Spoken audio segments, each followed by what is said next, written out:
like all these young people to get up and start us in the Pledge of Allegiance.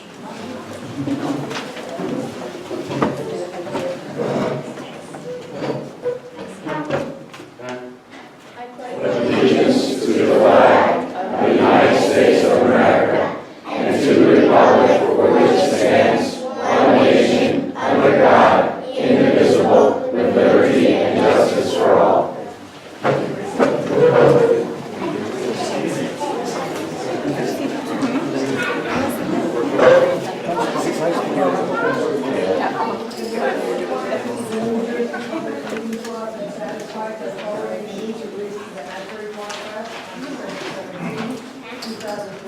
Stating that a regular meeting of the ToCN Meeting will be held on March 23rd, 2016 at 7:30 p.m. Town Hall.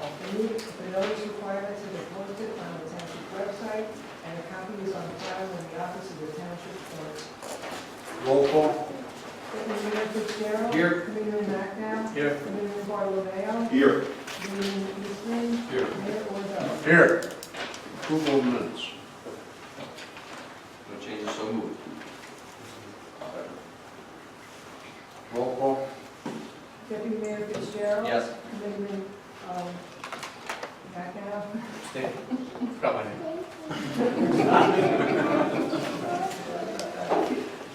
Committeeman Bartolomeo. Committeeman Eastman. Mayor Orzo. Yes. The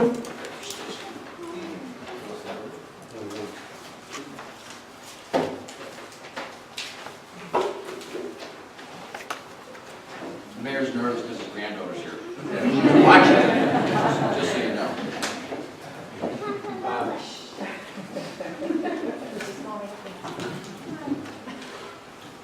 This is the mayor's proclamation for young children. Stacy, Reverend Graham.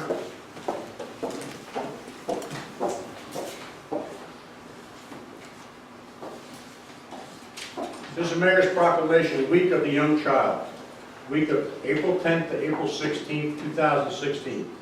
Whereas the Colts Neck Reformed Church Nursery School and other local organizations, in conjunction with the National Association for the Education of Young Children, are celebrating the week of the young child, April 10th to April 16th, 2016. And whereas these organizations are working to improve early learning opportunities, including early literacy programs that can provide a foundation of learning for children in Colts Neck, New Jersey, and whereas the teachers and others who make a difference in the lives of young children in Colts Neck, New Jersey, deserve thanks and recognition. And whereas public policies that support early learning for all young children are crucial to young children's futures. Now, therefore, I, Thomas Ordo, the mayor of Colts, the mayor of Township of Colts Neck, along with the entire Township Committee of Colts Neck, do hereby proclaim April 10th to April 16th, 2016, as the week of the young child in Colts Neck, New Jersey, and encourage all citizens to work to make a good investment in early childhood in Colts Neck. Thank you.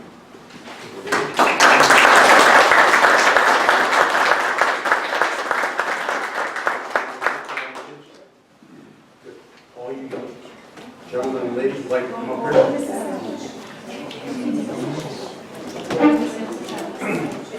Moms and dads, don't be bashful. Want to take a picture? Stand right up and get up there and take a picture. You're going to be in the newspaper with all your friends. Mr. Mayor, as these young men and women are coming before us today to say thank you for the recognition, for the proclamation. The Colts Neck Reformed Church Nursery School has been providing quality education for 45 years to the children of this township. Thank you again.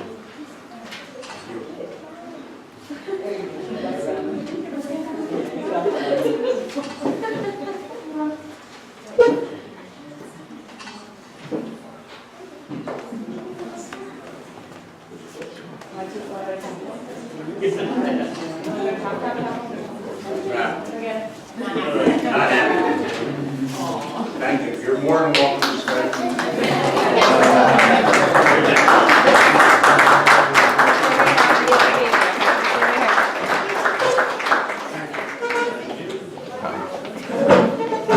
Stay right here. I'm going to go get the date. You're more than welcome to stay if you want. I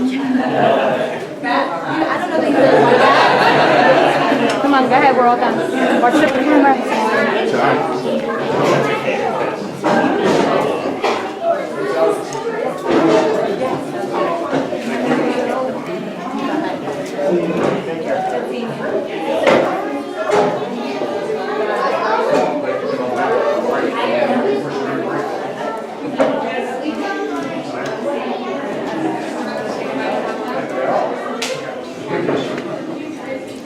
Jump in front of here.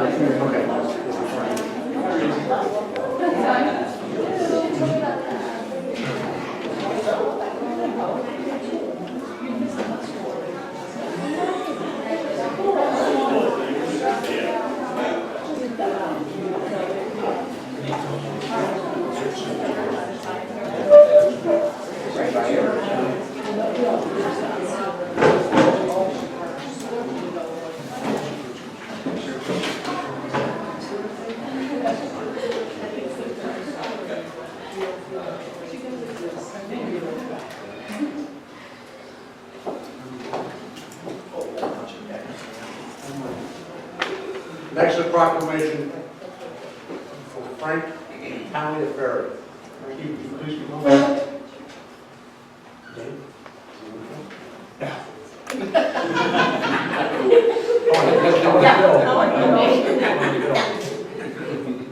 This mayor's proclamation is recognition of Frank Taliaferri, Colts Neck High School girls soccer team forward. Whereas Frankie Taliaferri, Colts Neck High School girls soccer team junior forward, had 28 goals and 18 assists in the 2015-16 season. Whereas Frankie Taliaferri was a 2-year starter and helped the Cougars win the Class B North Division title, the Shore Conference Tournament title, the NJSIAA Central Group 3 title, and the NJSIAA Group 3 state title. Whereas Frankie Taliaferri has achieved 59 goals and 32 assists in her career and has already committed to play soccer for Penn State on an athletic scholarship.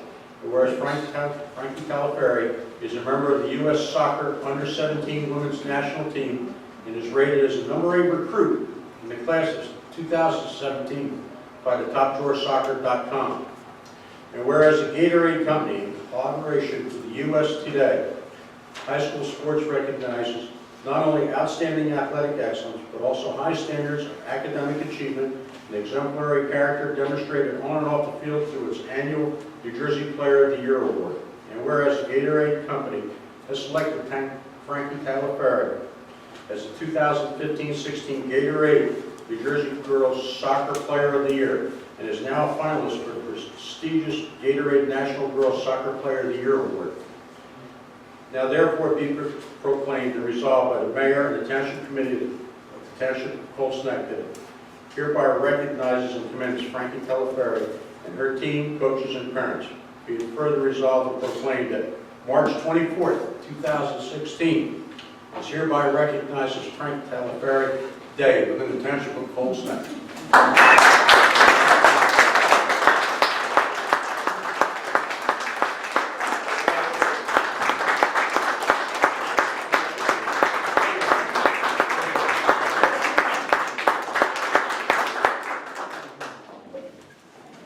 Mom, you want to get a picture with her with Mary? I think that's actually my skill set. If I want to do that. No, I am not getting in there.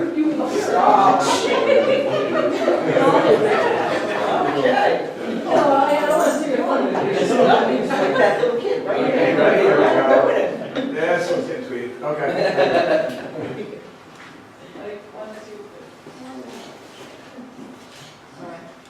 Thank you.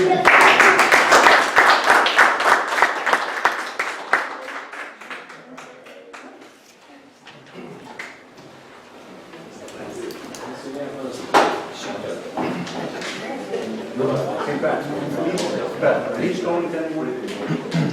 The other two?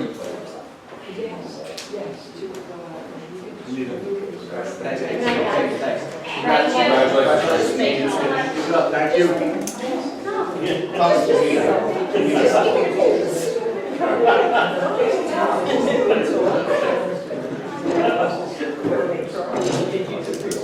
Child abuse.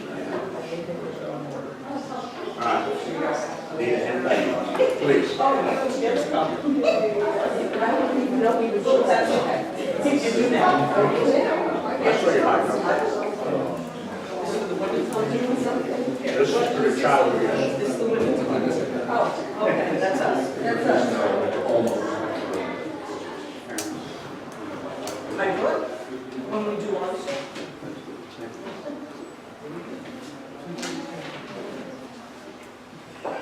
Not now. Yes, Charlie. The Child Abuse Prevention and Awareness Month within the Township of Colts Neck, April 2016. Whereas maltreatment, abuse, and neglect of children is a significant social problem that damages children physically, mentally, and emotionally, and inflicts immeasurable harm on the society as well as a whole, and all children deserve to be nurtured, protected, and free from physical and emotional harm. And whereas the state of New Jersey, the Department of Children and Families, believes the best place to raise children is among strong, healthy families. Whereas the state of New Jersey is committed to building a continuum of community-based child abuse prevention and intervention programs that are culturally competent, strong-based, and family-centered, and that achieve positive outcomes for parenting and family relationships, as well as empower domestic violence victims and their children. Whereas the New Jersey Department of Children and Families embraces the standards for prevention programs developed by the New Jersey Task Force on Child Abuse and Neglect. And whereas all sectors of the community, including law enforcement, medical professionals, schools, courts, media outlets, as well as numerous public and private agencies have joined forces to promote public awareness and community involvement and strengthen families during the month of April and continuing throughout the year. Now therefore, I, Thomas Sorgo, Mayor of Colts Neck, do proclaim April 2016 as Child Abuse Prevention and Awareness Month within the Township of Colts Neck, and urge our residents to become involved in efforts aimed at strengthening families, communities, and preventing our children from being abused and neglected. And this is the latest. This is the Colts Neck Women's Club. Colts Neck Women's Club is going to receive this. Thank you. Thank And you. we'll be planting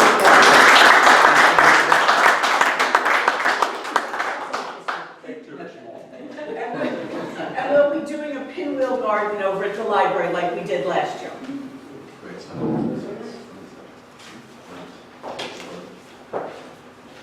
National Alcohol Awareness Month, April 2016.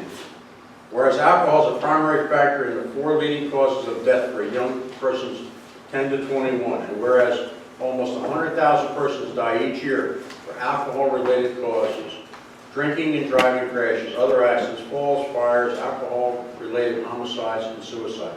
And whereas approximately 15 million current drinkers in the United States are dependent on alcohol. And whereas adolescents use alcohol more than tobacco or illicit drugs. And whereas young people begin drinking an average of 13.1 years of age. And whereas young people begin drinking before age 15 are 4 times more likely to develop alcohol dependence than those who began drinking at 21. Whereas alcohol is involved in 50% of criminal assault, traffic, theft, fraud, vandalism, sex crimes in the juvenile justice system. Older friends and siblings are the primary source for their underage youth obtaining alcohol. Provide alcohol to minors is against the law, and that together we would work together to keep it out of their hands. And whereas it is imperative that we join with others in advancing efforts to strengthen the enforcement of our underage drinking laws, build partnerships among local agencies, elected officials, law enforcement, business, schools, communities, and prevent underage drinking and alcoholism. Now therefore, I, Thomas Sorgo, Mayor of the Township of Colts Neck, New Jersey, join the National Council of Alcoholism and Drug Dependence, Inc., and the New Jersey Division of Alcohol Beverage Control, and do hereby proclaim that April 2016 is Alcohol Awareness Month within the Township of Colts Neck. Thank you. This is for the Colts Neck Alliance for the Prevention of Alcoholism and Drug Abuse. And we are sponsoring a program at the high school on April 6th, where we're doing a segment on parents who host Lose the Most. We'll have a panel of speakers, one of which is Russ Macnow, who's going to speak as to the legal aspects from a lawyer's point of view. We also have an insurance agent from a homeowner's company, Farmers Insurance, and one of the Colts Neck police officers will also be there. So it will be at 7 o'clock in the Colts Neck High School. Thank you.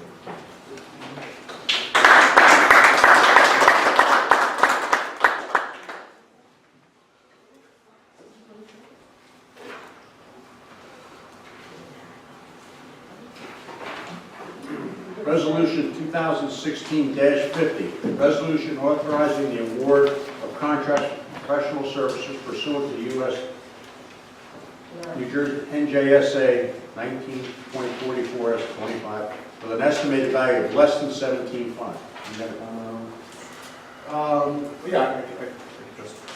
There's really two parts of this one. One is the appointment of our conflict public defender, Kevin Wigington, who's going to be sworn in a few minutes, I believe. And the other is for a traffic expert as part of our co-education. So we're bringing another, our fourth or fifth expert that we're bringing on as part of that education. Move. Second. Roll call. Deputy Mayor Fitzgerald. Yes. Mayor Rechner. Yes. Mayor Bartlett. Yes. Mayor Eastman. Yes. Mayor Wardell. Yes.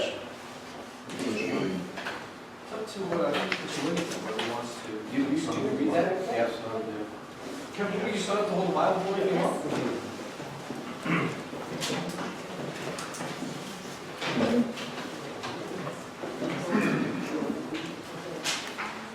Kevin, you trying to trip me up on this, so. I know.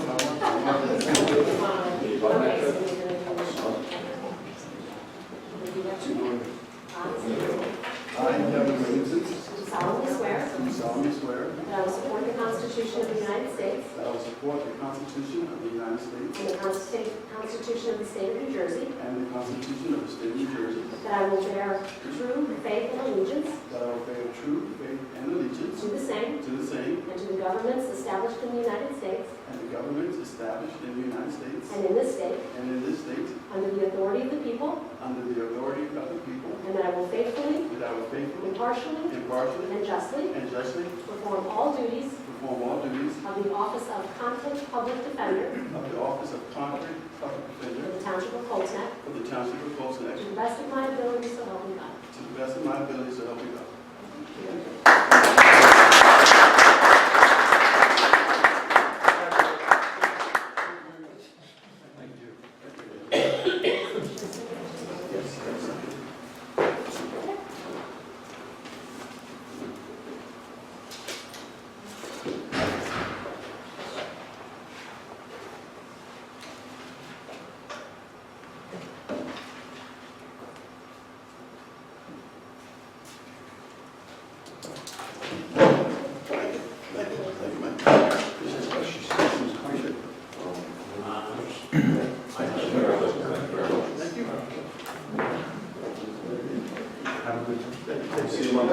You don't have to stay here. I know, right? Good time. 5 a.m.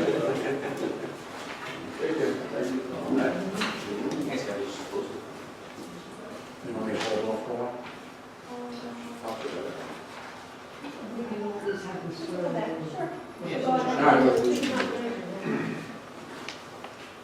Resolution 2015-51, confirming appointment to the Historical Preservation Committee. Virginia and Willa. Move. Second. Roll call. Deputy Mayor Fitzgerald. Yes. Mayor Rechner. Yes. Mayor Bartlett. Yes. Mayor Eastman. Yes. Mayor Wardell. Yes.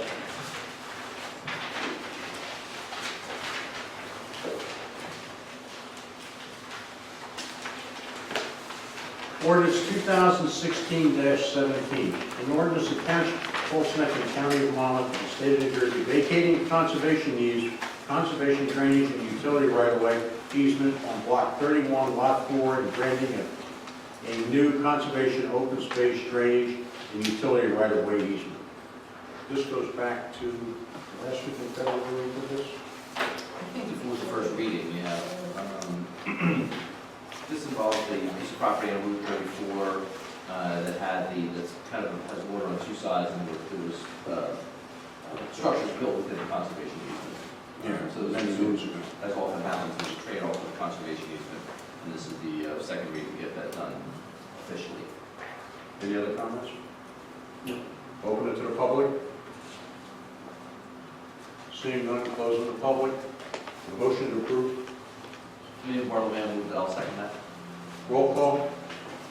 Deputy Mayor Fitzgerald. Yes. Deputy McNabb. Yes. Deputy Barnwell. Yes. Deputy Eastman. Yes.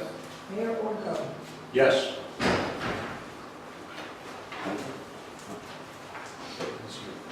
Please go back to the, Perfect timing. yes. Three to four. All right. Thank you. Resolution 2015-51, confirming appointment to the Historical Preservation Committee. That's your swearing in. It is. Good timing. Thank you. You're up. Okay.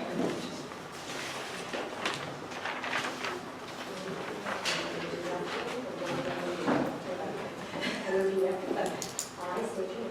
I, Janine Pinguello, Do solemnly swear do solemnly swear that I will support the Constitution of the United States that I will support the Constitution of the United States and the Constitution of the State of New Jersey, and the Constitution of the State of New Jersey, that I will bear true faith and allegiance that I will bear true faith and allegiance to the same to the same and to the governments established in the United States and to the governments established in the United States and in this state, and in this state, under the authority of the people, under the authority of the people, and that I will faithfully, and that I will faithfully, impartially, impartially, and justly perform and justly perform all the duties of all the duties of the office of Member Historical Preservation Committee, the office of Member of Historical Preservation Committee, Township of Colescott, Township of Colescott, to the best of my ability, so help me God. to the best of my ability, so help me.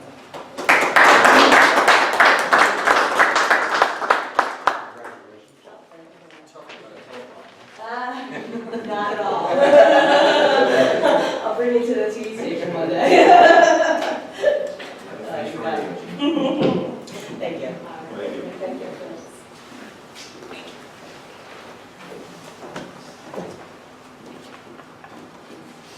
Who's the liaison?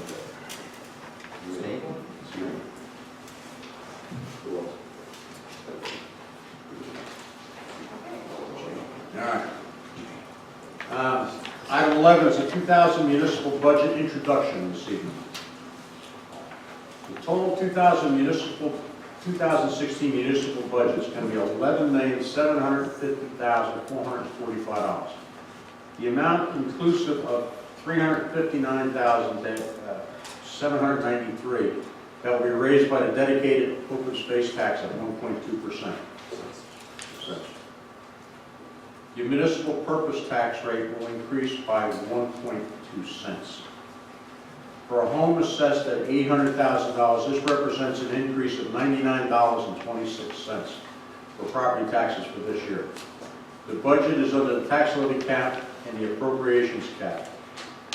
$1,126,000 of our surplus was used to offset the budget, leaving us $540,000 towards next year.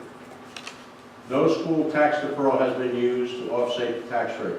State aid remains the same as last year and totals $1,980,938. $7,208,073 will be raised in property taxes to support the budget compared to $6,784,534 last year. Most operating budgets remain roughly the same as last year. Major expenses within the budget include the legal services appropriation has increased primarily due to the anticipated legal fees in connection with COVID. Pension costs have increased slightly, recycling grants are down, and therefore the cost of township will increase this year.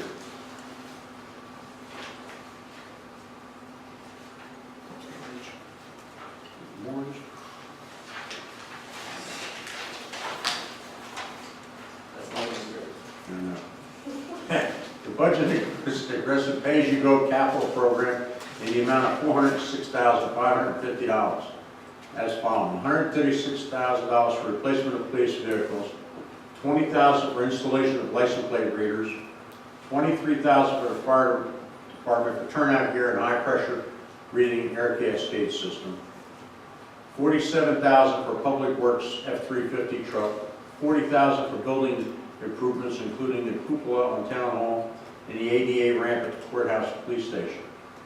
$20,000 for computer upgrades for all departments, $6,500 for sidewalk replacement at the first aid building, $17,000 for security improvements in the town hall and the municipal court, $11,300 for police in-car camera systems, $15,000 to replace the pump heat control system down at Public Works for the gas for the buses, the police cars, and road department, and $20,000 for minor road repairs to complement the road improvement project.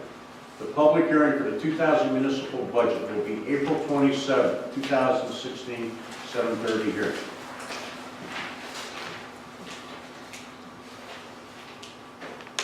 Resolution 2016-52. Resolution authorizing the introduction of the 2000 municipal budget. Comments? Move. Second. Roll call. Deputy Mayor Fitzgerald. Yes. Mayor McNabb. Yes. Mayor Bartolejo. Yes. Mayor Easton. Yes. Mayor Oracle. Yes.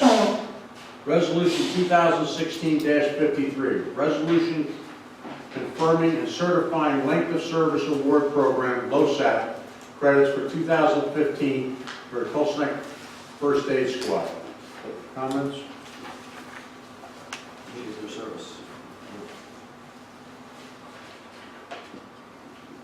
Motion. Second. Committeeman Barlow, move that. Beth and I second that. Roll call. Deputy Mayor Fitzgerald. Yes. Mayor McNabb. Yes. Mayor Bartolejo. Yes. Mayor Easton. Yes. Mayor Oracle. Yes. Resolution 2016-54, resolution confirming and certifying length of service award program, LoSAP credits for 2015 for Tulsa Neck Fire Company number 1. Comments? Moved. Second. Roll call. Deputy Mayor Fitzgerald. Yes. Mayor McNabb. Yes. Mayor Bartolejo. Yes. Mayor Easton. Yes. Mayor Oracle. Yes. Resolution 2016-55, resolution authorizing the execution of agreement between the Township of Colts Neck and CapturePoint.com. Right, another question I have, this is for the recreation program, Capture Point. I'm not the one that's it's the click it for registering for the summer program for the kids. Another question I had is if the town is obligated to pay this, do we have any, doesn't seem to me because it's a small amount, do we have any obligation to pay it? It's a little false one. Okay, so not an issue, okay. Moved. Second. Roll call. Deputy Mayor Fitzgerald. Yes. Mayor McNabb. Yes. Mayor Bartolejo. Yes. Mayor Easton. Yes. Mayor Oracle. Yes. Resolution 2016-56, resolution authorizing the release of a performance guarantee and acceptance of a maintenance guarantee, planning board application 714, block 46, lot 1.27. Mayor, this is the release of a performance bond for a resident who installed a tennis court at their house. And after the engineer goes there and makes sure that it's all put in the way that it was supposed to be done and prepared and finished accordingly, then this is the release of that performance bond since it was done appropriately. And with that, I'll move it. Second. Roll call. Deputy Mayor Fitzgerald. Yes. Mayor McNabb. Yes. Mayor Bartolejo. Yes. Mayor Eastman. Yes. Mayor Oracle. Yes. Administrator's report. Thank you, Mayor. Just one item to report on 14th of March, President Obama granted New Jersey's request for a major disaster declaration in connection with the winter storm Jonas. So, not unlike Irene and Sandy, we have an opportunity to make application to FEMA to get reimbursed for a portion of our snow removal and other expenses in connection with that storm. So, in concert with the Office of Emergency Management and the Chief of Police and the CFO, will be moving forward with that effort. And hopefully, some of those funds. Thank you. Mike? Motion to approve the vouchers, total voucher $507,601.52. I don't think there's anything that you have conflict with Committee McNabb. No. So I would ask that be moved. As you know, I don't know if we will second that since I approved it. Moved. Second. Roll call. Deputy Mayor Fitzgerald. Fitzgerald. Yes. Raymond McNabb. Yep. Raymond Barnabale. Yes. Raymond Eastman. Yes. Mayor Longfellow. Yes. Township committee reports. Russell? Ed, want to go? No, I think I'd rather do the council on alcohol and the drug abuse.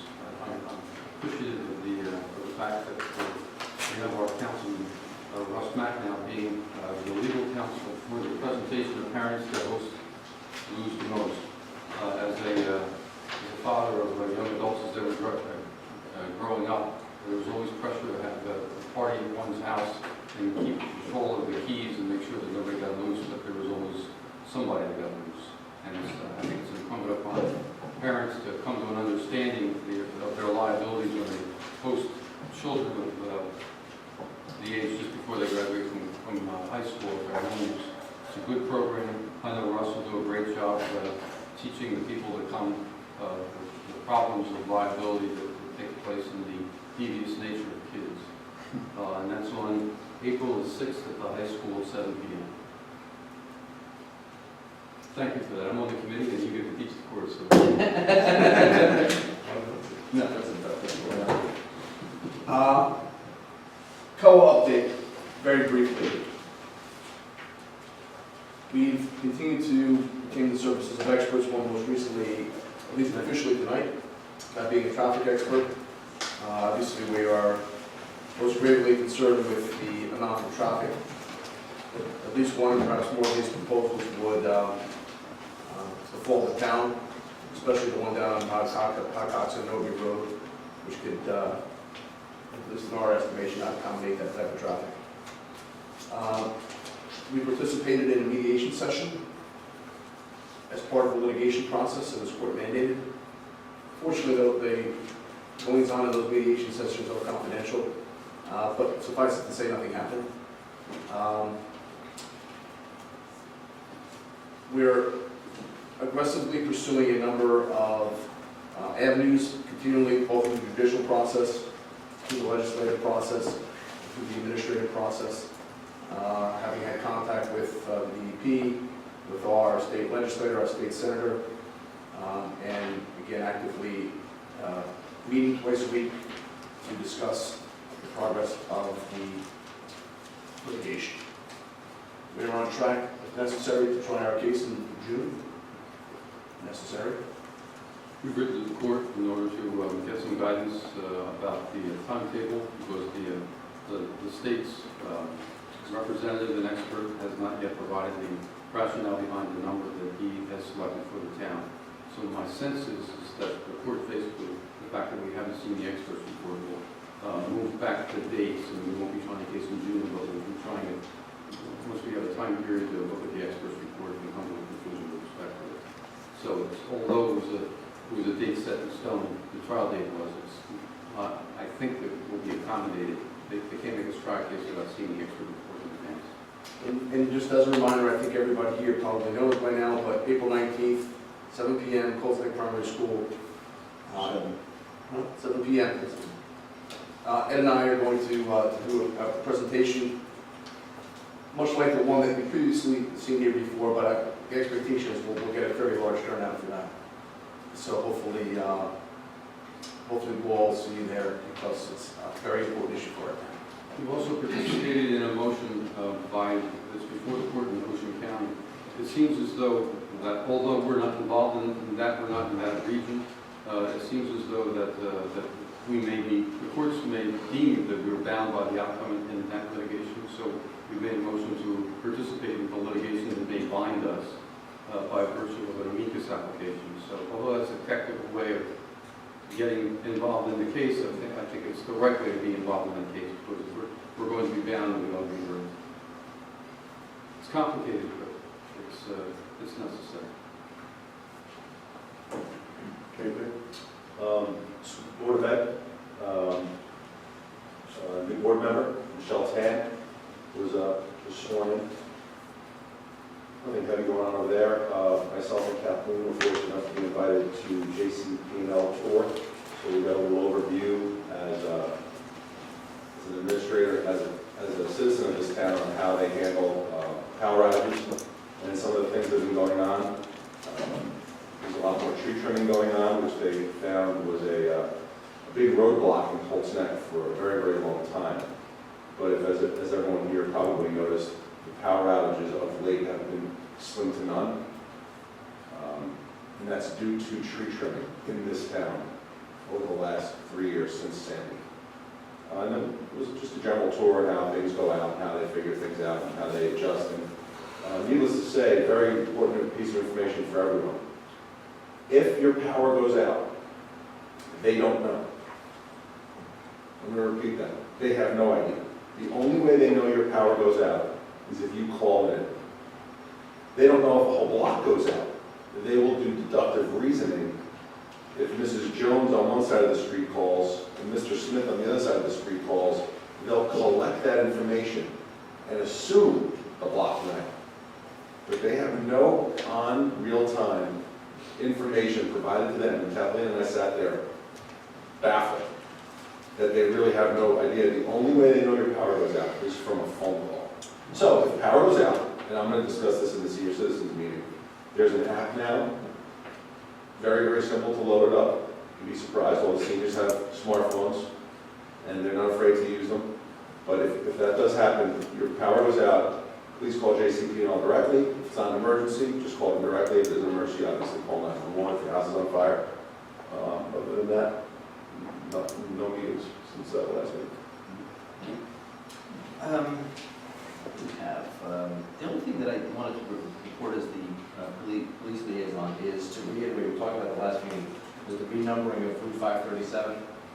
Some of the folks were here, but just to make sure that gets out there, we had the confusion of Route 537 east and west being difficult for the first responders, because obviously we now use county dispatch with no intimate knowledge. Those folks don't have intimate knowledge of Colts Neck.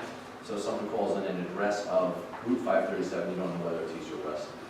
So the road is now going to be renumbered so that there's no east or west component. If they know the number, it can only be on one side of the street or the other. And that is being implemented as we speak, so that we may see those changes in the next couple of weeks being done. So that took a fair amount of work from the police department, the chief, our administrator, first responders, post office. You can only imagine how many people have to get involved with making that decision. It's a good one, and you're going to be happening in case any folks know somebody on 537. That will happen shortly. Other than that, Mayor? Yeah, just one other thing for me. Is the regulars at least know, one of my pet peeves has been abandoned properties in the town. I think they're an eyesore. I think they're a burden on the town. We passed the ordinance last year. We were finally implementing the ordinance. We sent out how many committee notices, Kathleen? About 10 notices were sent out to abandoned property owners and their lenders in accordance with our ordinance. We've received now 3 appeals, well, maybe 4 appeals, right? We've been notified we're going to get a 4th. So these property owners, in accordance with the ordinance and state statute, have the ability to appeal, and there'll be a hearing for those property owners. And for those that do not appeal, we'll avail ourselves of the penalties that are available under our ordinance, which are primarily financial in nature. And hopefully we'll do what the ordinance was intended to do, is to provide an impetus to the property owners and lenders to properly maintain these houses even if they're not presently occupied. Because as most of us know, a rundown house that's not maintained sticks out like a sore thumb in this town, where pretty well everyone maintains their properties in very nice condition. So we want to make sure that residents don't have to bear the burden of their neighbor's failure to maintain the property, or the lender's failure to do what they're supposed to do and maintain the properties. And the safety concerns, yes, we have had multiple instances of trespassing on these properties, which oftentimes necessitate police response, put police officers in danger. Not to mention typically the kids that find themselves in places where they should not be. And so we're looking to prevent any future compromise to the safety of our law enforcement officers. Mayor, can I go back to just one thing, because I think it's topical, and I'm reminded, as you're talking about the drug lines and some of the others. And I don't, since Kaylee, I don't even know the names, but I like to talk about this because we all think it doesn't or can't happen here. Colts Neck had a Narcan save on last Tuesday, actually last Monday night. So for those of you that are not familiar, Narcan is the drug, the injectable that the police now carry with them, and it counteracts the effect of heroin. So under 21-year-old in Colts Next home was sick last week. So it does happen here. The Narcan stuff does work. And I say this often because I've been involved with it as a municipal prosecutor. The number one reason that kids give for getting involved in heroin, I know that the committee of acting on those is they're bored. So it's really sad. And just don't get away from that drug. Thank you. I have no committees. I will open up the public comment. Mr. Sauter. Thank you. Jeff Sauter, 41 Ann Street. Just first really quick on the COA kind of update. Great job, Russ and Ed, on just kind of keeping us informed and kind of really pushing that along and kind of maybe dumbing it down for all us non-attorney type people, so we kind of, the residents understand. I think that's great that you guys, you both are really kind of pushing that, you know, making sure all us citizens are well informed, so when that train comes, there's no surprises. Mayor, I got a quick letter I'm going to read as my comment, and a letter I'll give you a copy or give it to the town clerk, which will be your copy and her copy. Dear Mayor Wargo, I'm writing this letter to you as our mayor and reading it as part of my public comment due to the more than 7 interruptions during my last public comments made on March 9th, 2016 by both committeemen Mike and JP. Not only did both of these township committeemen either interrupt me, pressure me, have their own personal sidebar conversations, and make inappropriate comments while I attempted to address my elected officials, but you as our mayor and the township attorney, John Bennett, did absolutely nothing to stop this, quote, Donald Trump-like behavior. For Mike Fitzgerald, this behavior toward me and most others of the public who are not his, quote, friend or otherwise is par for the course. However, for JP, it appears to me that he has wasted no time as our junior committeeman stepping up to the plate and assimilating to his new public duties as our outspoken township committeeman, or what I simply define as Colts Neck royalty.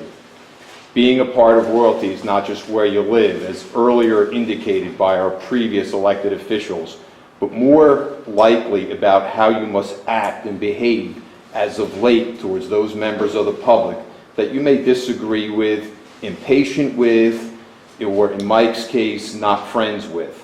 Remember, you and every other committeeman volunteered for the job and were not forced in kicking or screaming. With that job comes both the good and anything that you perceive as the bad, but it is all part of the job. Either way, you need to be patient, fair, and civil toward everyone, not just those members of the public that you perceive as your friend or supporter.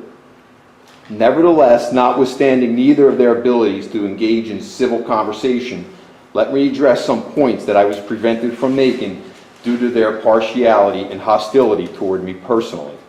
First, beginning with my comments on resolution number 2016-48, I prefaced this public comment with and question with a statement that you may want to look into or research before responding back.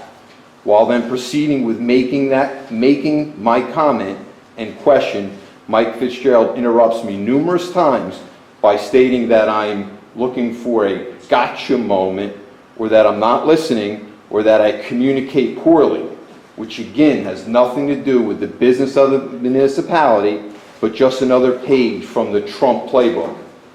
When attempting to respond to Mike's gotcha moment or other antagonizing and unprofessional comments, JP rushes in and pressures me to go to the next question without giving me an ability to clearly respond to Mike's non-issue comments that serve zero good for anyone in attendance. What a perfect tag team, and wasting no time post-settlement agreement with the ACLU, while both you and Mr. Bennett just silently look on without any expression or care in the world. The double standard thrives with your complete inability to police your own inappropriate behavior and conduct. Again, I prefaced my comment and questions to ensure we had a civil discourse and avoid any gotcha moments, miscommunications, or misunderstandings on this resolution. As hard as it was for most present to get through what otherwise would have been a brief and simple question, it oddly was Mike Fitzgerald who was confused himself on which tower I was referring to. Rather than engage in civil conversation to clearly understand the questions and comments, Mike prefers to jump in, stir the pot, and focus on non-issues that only heightens the hostility against all those that disagree with his views or positions, to the unfortunate detriment of those involved and the public. Unlike certain other residents who choose to back down to Mike's and other committeemen's aggression towards challenging comments/questions, at the end, I'm glad I forged through, because not only did Mike eventually understand the question, but most importantly, I got my answer. The second and likely most important part of the two comments that I attempted to address was Oprah. However, it was our newest and junior committeeman, JP, that didn't want to hear anything about the requirements of Oprah or the basic law that stands for open and transparent government. Being rushed or pressured by JP to move on to the questions, which I did, to avoid escalating Mike's and JP's hostility towards me, can you please explain to me and the public at the end of this letter comment why the custodian of records failed to otherwise produce simple records within the statutory limit of 7 business days? As you know, I'm not just talking about a few days over, but rather 42 days, business days, and still counting on one request made on 1/21/16 for supporting records of a resolution you passed last year, and worse yet, 63 business days or more than 3 months for records requested on 12/2/15. Mind you that the 12/2/15 records requested were for basic accident reports of township vehicles, which ultimately didn't show any liability or wrongdoing on any township employee. So why the extended delay or partial exemption for simple records on file? Other than listening to the sounds of crickets in the meeting room, all we hear is Mike Fitzgerald stating that he needs to review the facts and you'll look into it. So now that you had another 2 weeks to review the facts and look into it, please explain to me and the public what you found wrong with our systems and operations to ensure compliance with this otherwise simple law. Explain to us what failed here in these 2 case in points. Explain to us why anyone should not file a complaint with the Government Records Council or Superior Court to see that our town officials obey this simple law and that my elected officials hold them accountable. The GRC issued toolkit and handbook for records custodian that I attempted to explain to no avail due to JP's pressure couldn't make it any easier, and somehow failures continue. Through the custodian of records, though the custodian of records is personally liable for any knowing and willful violations of the law, it is ultimately the Township Committee's responsibility to see that this failure does not continue and the laws of the state are obeyed accordingly. As we all clearly know, Oprah just talks about access for government records. However, let me comment further about those records, what those records show or don't show that is even more troubling to me as a taxpayer, which I attempted to address with the township administrator to no avail. For example, my 1/21/16 Oprah request was for copies of records supporting resolution numbers 2015-80 and 81 concerning taxpayer-funded LoSAP pension contributions. Records that are required to be certified by the town and easily on file are somehow not fully produced or suddenly missing again, like earlier government records that still remain missing to this day. After not less than 8 communications to the appropriate town officials, including to you and the entire committee at the last township meeting, all I get is a, quote, explanation from the township administrator how you got from point A to point B in the arithmetic, but absolutely no record supporting same. This is not the first or even the second year that the numbers in this otherwise good program to support our first responders did not add up. This is not a surprise to me, especially after reading the state comptroller's recent report concerning the outright abuses within these local low-SAT programs.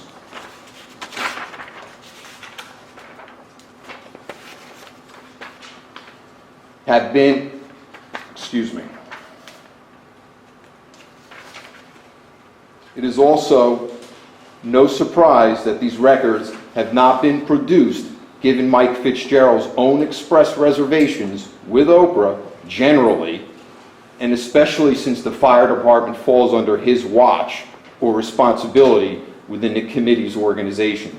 So you as our mayor can do the math, and I implore you to support our ideals of transparency and see that our custodian of records produces the records as requested in my 1/21/16 Oprah request.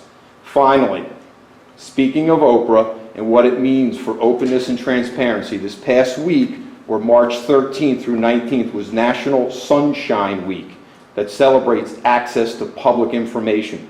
Executive Director Edward Bender of the National Institute on Money and Politics wrote in celebration to Sunshine Week that the U.S. Supreme Court clearly articulated the value and disclosure of transparency to the health of democracy. Mr. Bender went on to quote or paraphrase Justice Luis Brandeis, forgive me for maybe butchering his last name, famous quote that transparency is the best disinfectant. Unfortunately, Mr. Bender finds that most elected leaders in all levels of government don't prioritize transparency to the highest standard, which he finds extremely dismaying and wasteful. With Committeeman Mike Fitzgerald practically thumbing his nose to Oprah now, I'm sure Edwin Bender would easily include Colts Neck Township with that unfortunate group. Mr. Bender concludes by stating that corruption flourishes in dark corners, and transparency is that disinfectant to corruption. So I implore you again, as our mayor and the entire committee, to be open, transparent, and avoid those dark corners. That's what I have, Mayor. If you decide to want to comment on that, Mayor, answer any questions that I had from last meeting or this meeting. I know you said you were looking into it. I know you're getting advice from either side of you there.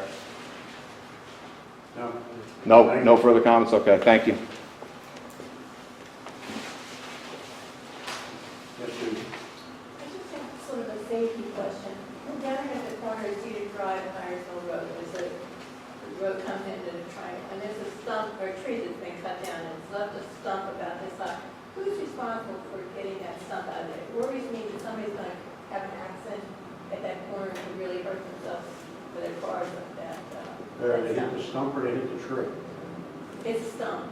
Right? No, I'm just saying. I mean, I think somebody left it there just to protect their yard from getting torn. Really? I don't know. It just looks like a safety hazard. Yeah. It's on the northwest corner of Irisville and Cedar. I don't know who took it down. It's high, but it's Yeah. not. Anyone else? Thank you. Resolution 2016-57, executive session. We will not be coming in. Next meeting is going to be April 14th. Aye. Aye.